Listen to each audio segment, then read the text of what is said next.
Have you ever seen the graphic, "Nurses are patient people"? Well, we would sometimes joke that we used up all our patience on our patients.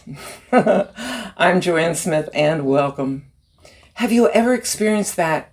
Your day has been so hectic and filled with problems that you're worn out. Patience is just gone, and even a tiny annoyance seems huge.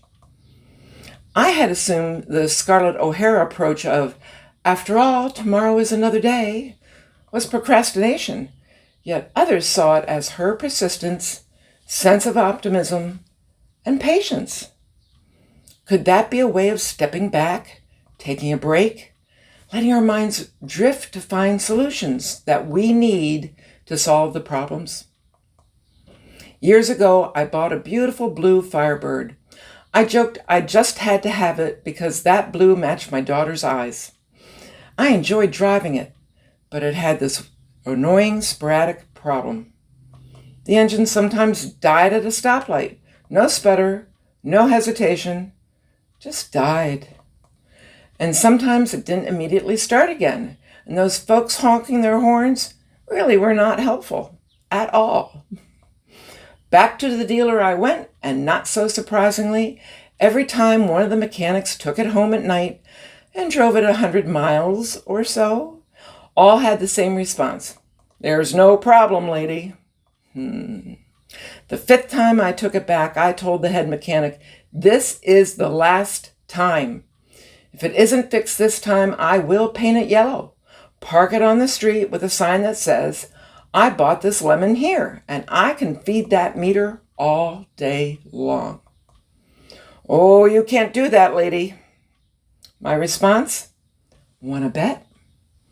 The chief mechanic's solution?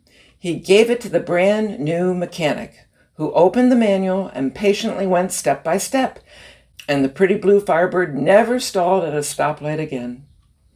When my family, grandmother, mom and dad, 2 younger siblings, came to live with us in California, we found a special house that would accommodate all 4 generations, except the kitchen and laundry were far too small. Interviewed a lot of contractors, picked the one that had a good reputation. We had a 6-week contract, and the kitchen was totally demolished just before Mother's Day. We cooked in a crock pot or on the grill. And as Mom famously said, "Chip and dips while floating in the pool is my kind of living." Wiring was completed, and some of the cabinets installed, new cement and drains for the laundry room. Then, without any notice, no one showed up to work. I called more than once. "Someone will get back to you. The 6-week contract is up. It needs to be finished." There was no specific reason, just a very vague, "We haven't forgotten you, and thank you for your patience." We were coping well. None of us were going without food, but when we noticed the same construction company was driving by our house to go to another job on the street behind us, patience started wearing thin. I called again. "Well, we know you need it finished, but we just can't get there yet."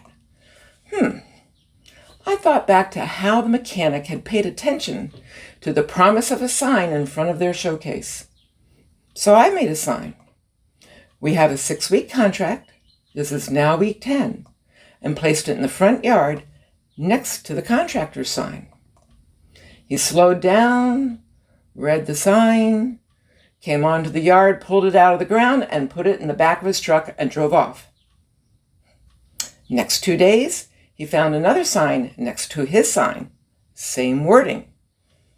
On that 3rd day, he came to the door. "You can't put a sign out like that." Do we have a contract for 6 weeks? And are we in week 10? He politely agreed and again said, "You can't put a sign out like that."